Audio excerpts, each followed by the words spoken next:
Olá, eu sou a Thalita, associada à ArcSelect e da empresa Domus Obras de Interiores. E hoje estamos em mais um episódio Arc Podcast. Bem-vindos! E hoje vamos mergulhar em um tema que está no coração da arquitetura: os processos criativo e a autoria. Mais do que técnicas e estilos, falamos aqui de uma identidade, de como cada arquiteto imprime sua visão e transforma espaços em manifestações únicas. Vamos explorar como nasce a criatividade, como ela se desenvolve ao longo dos projetos e qual o papel da autoria em um mercado cheio de influências e referências. Maria Luísa, ela é arquiteta. Há Oi. 4 anos ela fundou a Mima Arquitetura e é especializada em projetos residenciais e comerciais que unem precisão técnica e estética atemporal. Com trabalhos no Brasil e no exterior, a Mima se consolida como referência em arquitetura sofisticada e exclusiva. Que delícia, né, Maria, nós estarmos hoje aqui conversando sobre esses processos criativos. E eu gostaria de te parabenizar pelos seus Obrigada. trabalhos. Seja bem-vinda ao Arc Podcast. E para você, o que significa processo criativo dentro da arquitetura e como ele se manifesta no dia a dia do seu escritório? Bom, eu acho que o processo criativo, ele é o lugar que a gente realmente manifesta a nossa profissão. Eu acho que é o ponto de encontro entre a visão que o cliente tem, a nossa interpretação sobre isso, para realmente criar um espaço, um ambiente que transmita uma sensação única, mas muito mais do que isso, que tenha um significado único para aquele que vai habitar esse espaço. Pois bem, que bom que você consegue perceber essa humanidade de trazer o olhar do cliente para dentro do seu processo Sim. criativo. E qual que seria a linha tênue entre inspiração e repetição? E como garantir autenticidade no seu projeto? Eu acho que hoje a gente vê tanta referência, tanta cópia, que é muito difícil a gente enxergar a real autoria das coisas, né? Tudo se parece. A gente, por vezes, escuta até no nosso próprio meio que nada se cria e tudo se copia. Eu acho que isso dói muito, principalmente para quem trabalha com propriedade intelectual. Porque um bom detalhamento, uma boa execução, ela provém da técnica. E a técnica a gente precisa dominar para executar o nosso trabalho. Agora, é no espaço criativo, no desenvolvimento criativo, que os profissionais eles vão se fazendo únicos e vão se conectando com cada cliente em específico. Então, para mim, essa linha tênue que existe entre a criação e a repetição, ela se dá nisso, em enxergar as particularidades, às vezes uma pequena coisa que um cliente soltou durante uma reunião de briefing que vai fazer diferença no projeto dele. E que às vezes num projeto que é para Thalita ou que é para Maria não teria um impacto tão grande assim. Então acho que isso diferencia um projeto único. O projeto ele tem que ser coeso, ele tem que fazer sentido. E unir várias referências, buscar várias fontes de inspiração, né, não quer dizer que a gente está em processo criativo. Para mim, o processo ele começa depois que a gente para de olhar as referências. Eu até falo no escritório para as meninas e para os clientes que chega num ponto do projeto deles que a gente precisa parar de procurar referência. Porque senão realmente se torna um pupurri de coisas, de apanhados e que no fim tem de tudo um pouco ou tem tudo que o cliente queria, mas não necessariamente aquilo que realmente fazia sentido para aquele projeto. Eu penso até que às vezes nós temos que aprender a escutar mais o cliente, né? Porque às vezes a gente tem a nossa identidade como Sim. profissional, porém aí é como você disse, você em alguma reunião, algo que ele escutou, que ele falou para você, você consegue se inspirar daquilo, né? Então, assim, e a gente vê hoje que os clientes vêm com muitas referências prontas, né? print de Pinterest, que viu na casa do fulano, do ciclano.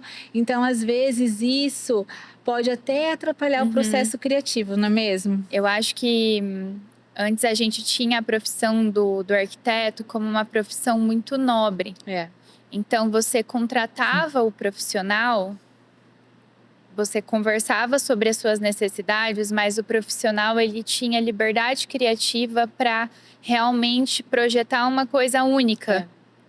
E hoje, vou dar até um exemplo particular. A casa da minha avó tem um projeto muito específico, ela tem várias curvas, tem um muro grande de pedra.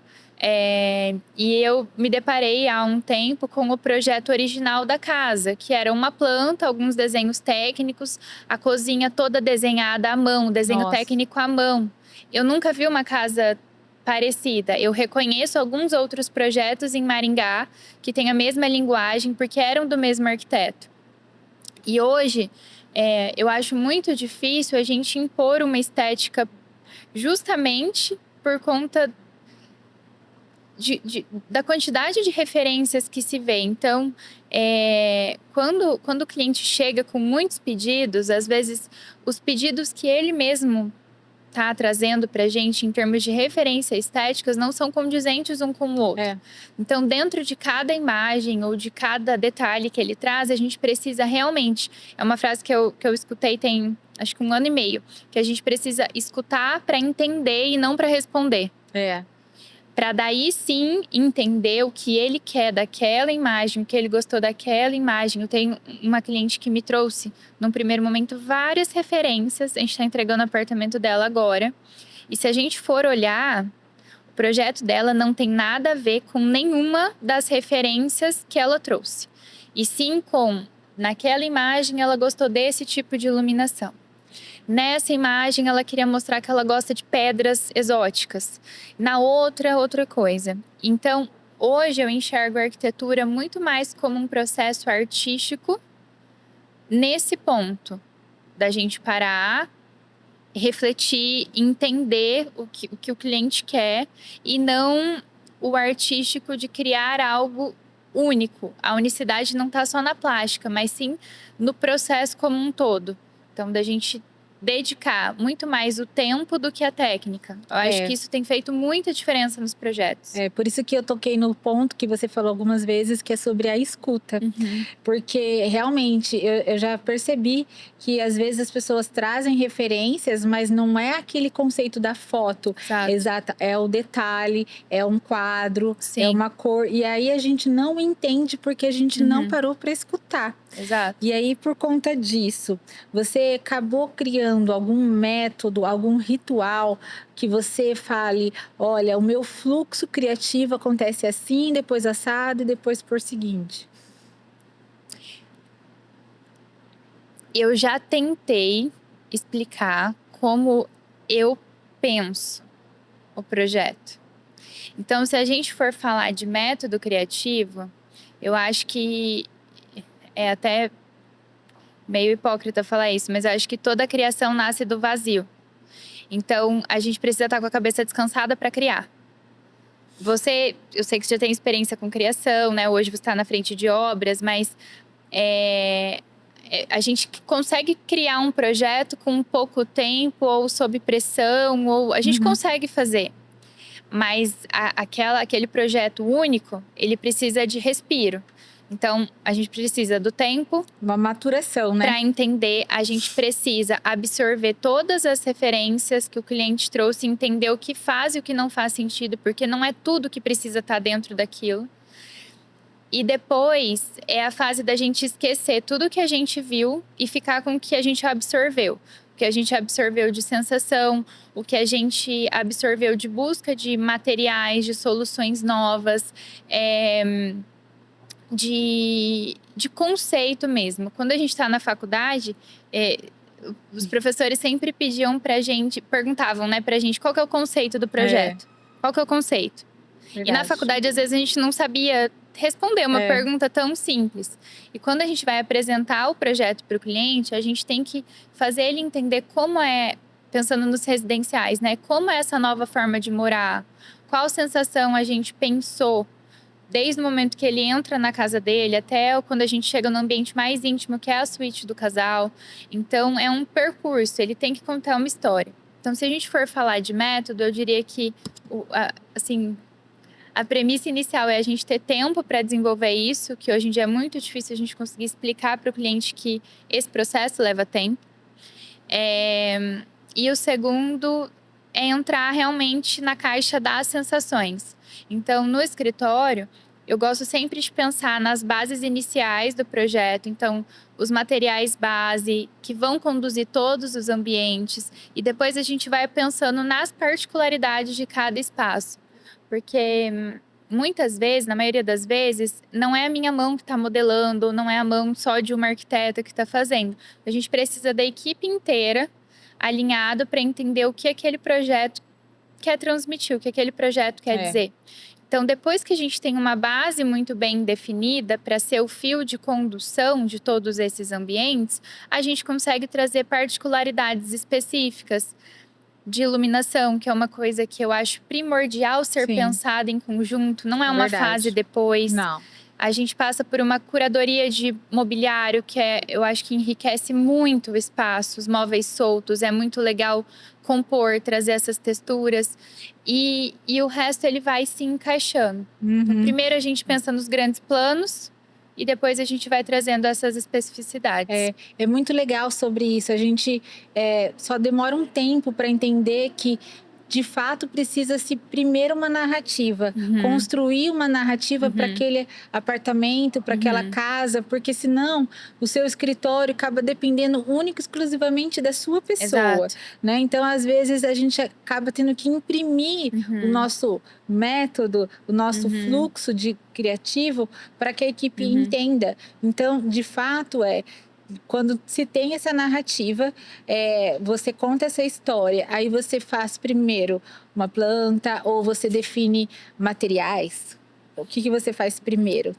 Isso com relação ao desenvolvimento de projeto como um todo, a gente tem as fases muito bem definidas, né? A gente experimentou várias formas de se fazer, mas hoje o que a gente considera que traz um fluxo muito bacana de projeto, principalmente da perspectiva do cliente, para o projeto não ficar indo e voltando, indo e voltando. A gente faz levantamento, passa pelo briefing, entende bem a especificidade do espaço, porque a gente já viu o lugar pessoalmente, ou já levantou o material técnico também que a gente precisa. A parte de quanto que ele pode investir. Isso é essencial. Eu acho que esse é um dos primeiros pontos, porque a gente vê, nós, todos arquitetos, nós somos criativos, né? Contudo, se a gente não conseguir casar aquele desejo do investimento com o seu processo criativo, talvez você invista tempo elaborando muitas coisas e que não cabe dentro do bolso dele. E eu acho que você cria uma expectativa no cliente que às vezes frustra, não é algo que ele está disposto a investir. Não necessariamente que ele não pode, mas ele só não está disposto a. Então, essa é uma conversa que a gente tem geralmente no início. Geralmente não, a gente tem no início do processo. No briefing você já faz? No briefing a gente já faz. Eu acho essencial. O que acontece é que, às vezes, por estar no início da nossa relação, né, de longo prazo com o cliente, nesse momento, ele não se sente tão confortável. Então, muitas vezes acontece do cliente não falar o quanto ele quer investir naquele momento, naquele projeto que ele tem. Então, a gente desenvolve, mas eu gosto… Isso aí também vem com o tempo, né? Durante o projeto, durante o criativo, a gente vai pontuando, a gente trouxe essa solução, tem um investimento um pouco mais alto, equilibramos com outra coisa. Ou se é um cliente que, né, já norteia pra gente, não, a gente quer o projeto que a gente se sentir feliz. Não, a gente não tem limite de orçamento. A gente vai fazer um projeto que faça sentido também para o que eles querem, não necessariamente porque não tem orçamento. Acho que muito do receio, às vezes, dos clientes também falarem um orçamento mais baixo do que eles estão dispostos a, é porque eles acham que a gente vai projetar além. E acontece, né? Tem profissionais que projetam no limite e acontece algum imprevisto na obra que passa a superar esse orçamento. Mas voltando à parte criativa, que tem que estar alinhado com o budget do cliente, eu penso que a gente faz, né? briefing, levantamento, briefing. E a gente faz primeiro um estudo de layout com algumas opções, pensando na funcionalidade, na circulação do espaço, para que quando a gente apresente o estudo criativo, essa primeira barreira, essa primeira fase, ela já tenha sido validada e que o impacto que a pessoa tenha ao ver a casa dela, o estabelecimento que ela sonhou, que seja realmente compatível com a necessidade funcional que ela tem. Porque a forma, ela segue a função, mas a beleza, ela não pode, numa casa, se subordinar 100% à estética, né? Que a gente vê muito hoje saindo em decorado, soluções que não são compatíveis com o investimento ou não são funcionais para uma casa. Então, a gente tem que pensar realmente no dia a dia de quem vai habitar e na especificidade. Eu tenho uma cliente que não precisa praticamente de fogão na cozinha. A gente tem 2 bocas de fogão em uma cozinha de um apartamento de 180 metros quadrados, porque ela não cozinha. Então, é uma especificidade. É uma coisa que para ela faz sentido. Exato. E aí, dentro dessas nuances todas de necessidade de funcionalidade, investimento que o cliente pode fazer, como que você consegue imprimir a sua identidade? Isso é legal. Pouca gente sabe o significado de Mima, né? Meu nome é Maria. As pessoas tentam sempre associar alguma coisa ali com a Mima. Mas não é. Mas não tem nada a ver. Então, quando eu fui começar o escritório, eu queria realmente que o escritório significasse algo para quem trabalhasse nele. Então, eu não queria que quem trabalhasse nele carregasse o meu nome. Isso é legal. Mas sim se sentissem representando uma marca, parte integrante daquilo. Porque eu quero que todo mundo que entre para Mima tenha uma perspectiva de carreira lá dentro. Legal. A Maria Eduarda tá comigo desde que o escritório, desde antes da Mima ser a Mima. Então faz 4 anos e a gente tem novidades em breve. E a mesma coisa para quem vier de estagiário, para quem a gente contratar de arquiteto. E tem alguma... A Mima significa alguma coisa? Eu vou chegar aí agora. Mima são 4 letras que significam minimalista, inovador, um toque moderno, mas sempre trazendo a atemporalidade.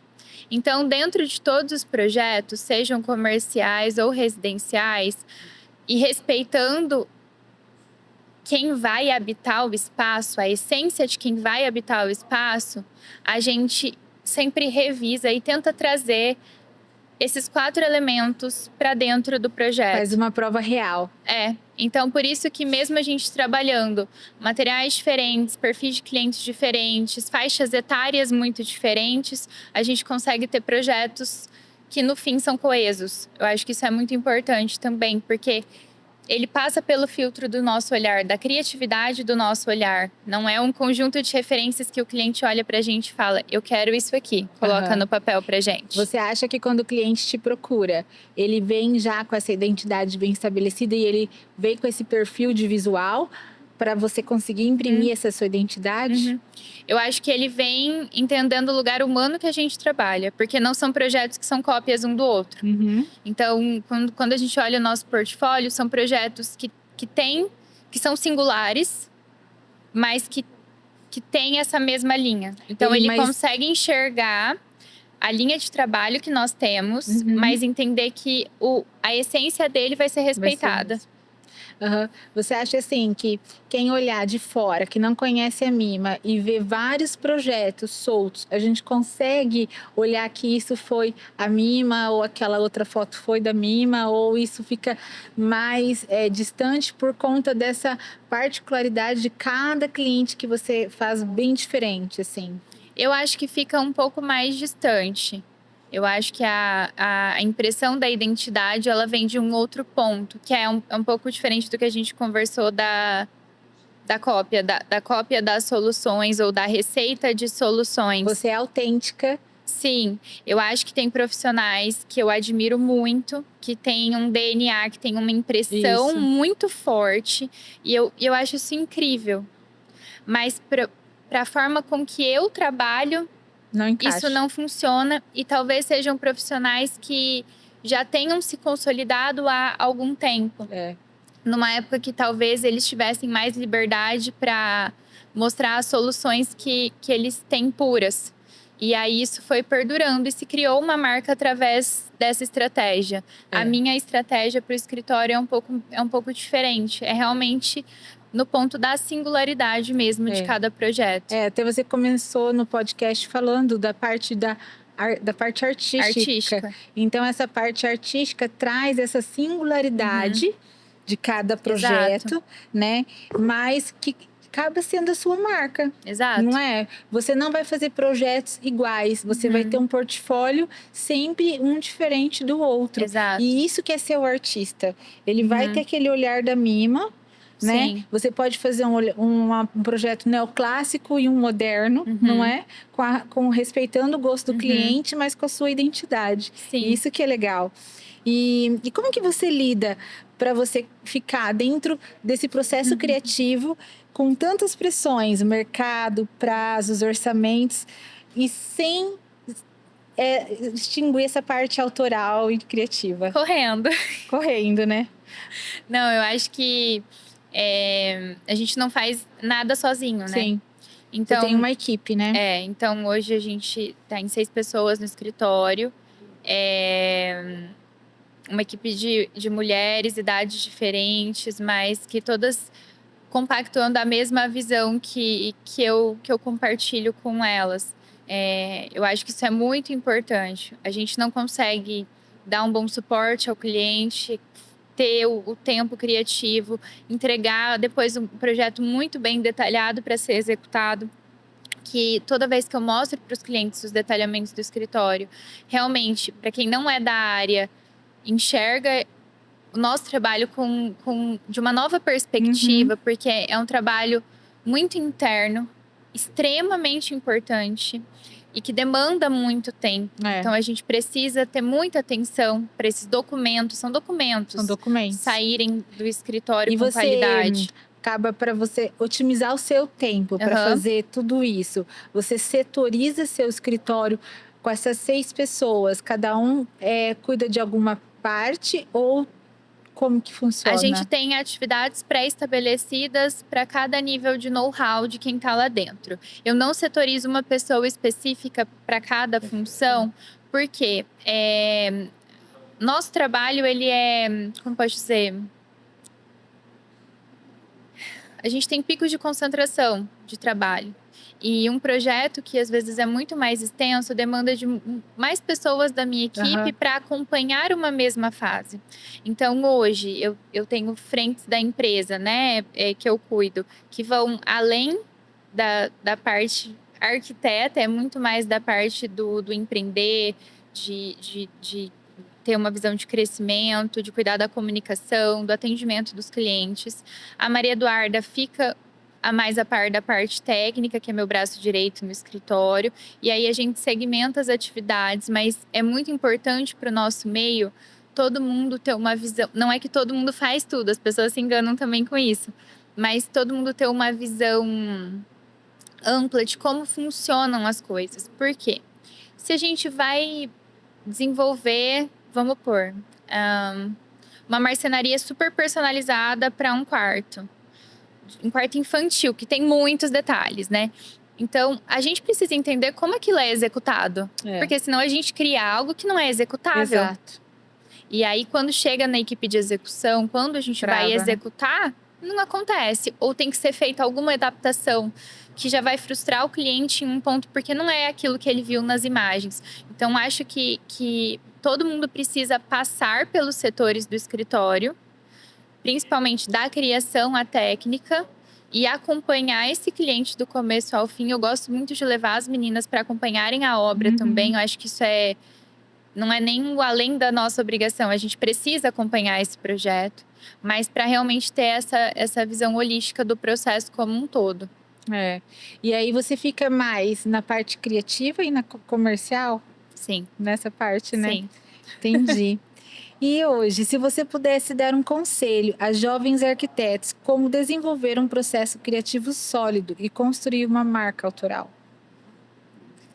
Eu acho que difícil, né? Mas acho que, revisitando, né, a memória que eu tinha de quando eu comecei, que eu acho que deu certo. Entender o que a gente é e o que a gente quer mostrar. Eu acho que no início da profissão, nós somos o rosto do que a gente está fazendo, a gente é o canal de comunicação do que a gente está fazendo. E depois, quando isso vira uma empresa, você precisa ter uma cultura nessa empresa. Essa cultura, ela não vai só de como se portam nos lugares, de como a gente se comunica, ela vai de como a gente projeta, ela vai desde da teoria, né? Aqui a gente trabalha dessa forma, a prática. Aqui nós tratamos o cliente dessa forma. Porque não adianta nada a gente ter um método criativo que transmita todo esse cuidado, que seja atento a cada detalhe, que me traduza como essência. Eu tenho amigas que são arquitetas que são super coloridas. E os projetos delas são super coloridos. Então, você olha, ela é pertencente àquela arquitetura. Então, acho que como eu disse, que a nossa profissão ela é artística, a gente precisa manter isso. Uma identidade, Mas né? se a gente não entender quem a gente não vai conseguir imprimir verdade no que a gente projeta. Aí volta para aquela historinha, a gente vai acabar Copiando porque a gente não sabe o que colocar. E essa foi uma coisa que me pegou muito no começo do escritório. Eu tive um cliente de Nova Londrina, jovem, era uma clínica. Comecei com uma sala dele, depois eu fiz a recepção, depois eu fiz a sala da mãe. A gente foi fazendo por partes, né? E ele olhou para mim e falou assim: eu gosto disso, mas faz o que você quiser. Que responsabilidade, né? Que a gente tem quando o cliente também fala: não, eu confio em você, pode fazer o que você quiser. Então, dá um temor, né? Que temor não é medo, é um respeito. É uma sensação de responsabilidade. E eu lembro que eu fiz o projeto dele, eu fiquei muito feliz, porque eu achei que ficou diferente, ficou jovem, ficou atemporal também, ficou assim, uma clínica chiquíssima. E quando eu mostrei para ele, ele falou assim: não, eu não imaginava isso, mas eu amei. Mas ele enxergou em mim, em como eu me comuniquei, em como eu mostrei o meu trabalho, a sua narrativa, em como eu expliquei para ele como a gente trabalhava. Tudo acaba refletindo em um material, em um produto que é o projeto. Então, a gente às vezes pensa na arquitetura como um produto, né? Ela se materializa em alguma coisa, ela é um produto final. Só que a gente também vende um serviço. E as duas coisas têm que estar conectadas. Então, hoje se fala muito da experiência do cliente. E a experiência é o processo. É o processo. Então, não é a foto que a gente posta no Instagram, não é o depoimento que a gente tira print do cliente. É toda a jornada. É a jornada do cliente completa. E é um relacionamento de médio a longo prazo. Exato. Então, a gente tem que… É um casamentozinho. É um casamentozinho. Uhum. Então, a gente tem que pensar que o processo criativo, ele é importante. Eu sei que a gente fugiu um pouco do tema, né? Mas eu acho que o processo, ele acaba sendo um reflexo. O processo criativo acaba sendo um reflexo de todo o processo e da nossa identidade mesmo. É verdade. Ai, que delícia conversar com você. Eu adorei. Foi muito bom saber um pouquinho mais. E esse foi um mergulho nos bastidores da criação arquitetônica, onde ideias, referências e identidades se encontram. Obrigada, Maria Luísa. Obrigada, Thalita, por me receber. Eu amei estar com vocês hoje. Então tá bom. E você que nos ouviu, fica um convite para refletir o que torna a sua criação verdadeiramente autoral. Até o próximo episódio. Deu? Nossa, tô até com dor nas costas. Arrasamos.